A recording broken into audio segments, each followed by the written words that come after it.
Hello and welcome to Devon Commentary. Today I'm going to be talking you through a Call of Duty playthrough in which I'm using the BSM shotgun, or whatever the heck it's called. It doesn't matter. All you got to know is it's a shotgun and it has lots of explosives and it's going to be totally awesome. So anyway, let's get started with video games. What do I think of video games now? I'm playing Call of Duty, of course, in this video, and I do enjoy it a lot because it's one of those games where I can pick up and play and I really don't have to get into that much. It's just something I could sit back and enjoy after a hard day of school or work. I can play some Call of Duty and have a good time. And I'm just slaying fools, of course. But, I'm not the best, but I try my best. And the thing is, I've learned a lot about video games in the past 5 years, I have to say, because back 5 years ago, I was just playing video games really just to, have fun. And now when I play them, I think, okay, what are the developers thinking? Like, what makes this fun? What makes this interesting and intriguing rather than, like, just for sport or whatever, just to play it. So when I look at what developers are doing now, they're doing a lot to diversify really, because the main thing is now is people are like, why would I play that video game over the other one, like another choice? Because the thing is, anyone can make a solid first-person shooter. Like you see it happen all the time, and Activision and all these other companies are like, we want to make not only just a good first person shooter, we want to make something that's accessible to a lot of different people, and it has a lot of different play styles.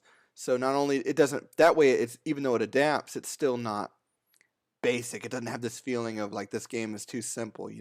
It's not like it's hard to describe really, but it's more or less it's them trying to reach as many people, making the experience as personal as possible without it being obtrusive. Because if you hop in a video game and you're like, this video game feels like it was designed for everybody, but it's just good enough, it just makes you feel a little upset. That's all. But like when I play Destiny, I feel that way a little bit, where this game was designed for a bunch of people to play and enjoy. I mean, the gameplay itself is solid. It is a solid video game.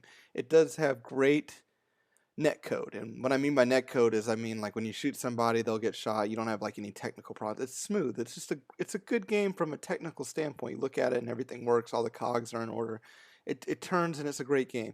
But when it comes down to, is this game intriguing for me as a person who wants a unique and enjoyable experience? So when I hop on Call of Duty, there's different guns that I can use that immediately impact the game in different ways.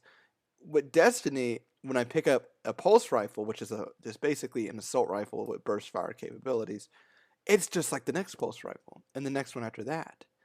But when I get on Call of Duty, each gun has a different fire rate. Each one has a different playstyle. You can't use the fast firing one and try to use it for range. It kind of diversifies. It breaks things up, and I think that the people at Destiny, I think the people at Bungie, not people at Destiny. Destiny is the game they made. The people at Bungie really need to follow suit and kind of find ways to make the game intriguing and interesting rather than just trying to make a one-size-fit-all shoe. Now, not discrediting them, they did do a very good job of what they had. And of course, the development cycle was rushed because they had a lot of things going their way. The 2014 release was harsh on them, but they did promise a lot of content. Because the thing is, like at the time when they released, that's when Assassin's Creed had its debacle as well, with the failure to have updates at launch. And people kind of forgave to a certain extent that Destiny didn't have that much content. Rather, it was just it wasn't like a bad game. It was just there wasn't a lot of story mode missions, and people were very upset. They were like, "Look, this game doesn't have the content," but at the same time, they're like, "At least it isn't broken, so I'll play it with friends and such." But the thing is, that kind of wore off after a while, even after the expansions. Like people are like, they came back to it for the extra additional content, and they start to realize as they're playing the game, this game is just like a cookie cutter experience, really, because I'm trying to diversify, I'm trying to mix things up, but I'm just going to end up going with the things that work for me and work to do well. And that brings me to my next point. Balance is all the world in the game. The people at Bungie hardly update. They hardly do anything as far as like trying to fix the game. If there's a broken gun, it's going to be broken for a while more than likely. And it's because they don't care. They feel like their experience is fueled by cooperative gameplay. But when I hop on a multiplayer server to play a game and everyone's running a single gun, and if you're not running the gun, you're at a disadvantage, that makes for very boring, erroneous gameplay. You play this game and you feel like, why? You have this option of having a smorgasbord of options due to the loot system, but it all just funnels down to which gun does the best. And it's not like the thing about Call of Duty is you can do good with any of the guns. And the thing is, the guns are all special in their own unique way.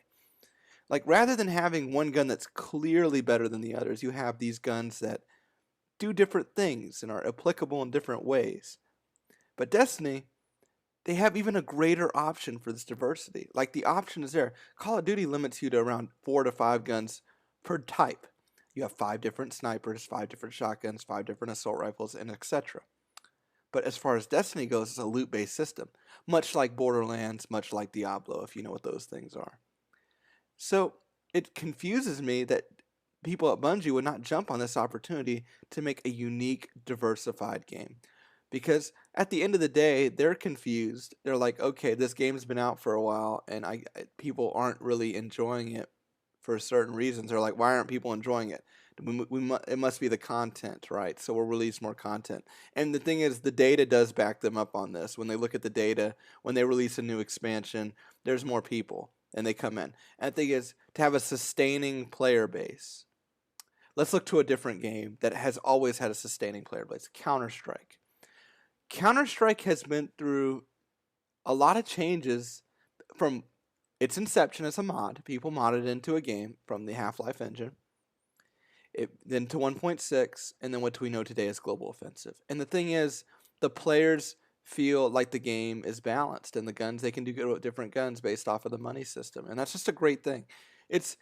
You look at that player base, and it continues to flourish. It continues to grow, and people continue to commentate. And the thing is, the developers at Valve are very involved. They'll look at pro games. They'll ask people at Ninja in Pajamas, their professional team. They'll ask them, "Hey, what do you think about this? Do you think we should add a new gun? And if we do add a new gun, we need to do a lot of testing. This doesn't need to be something that we quickly implement, because we want to ensure that the game that we have is quality, and we want to ensure that not only is it quality, it's a game in which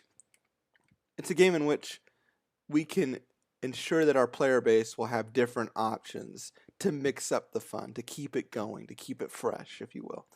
And that's where Destiny misses the mark. So you could say this has just been a commentary about Call of Duty, but it's really a commentary on what Bungie needs to do next to grab our attention, and what Bungie has really faltered upon in the past several months. And this has been Devyn here with the commentary, and hopefully you all enjoyed it, because I enjoyed it. Thank you.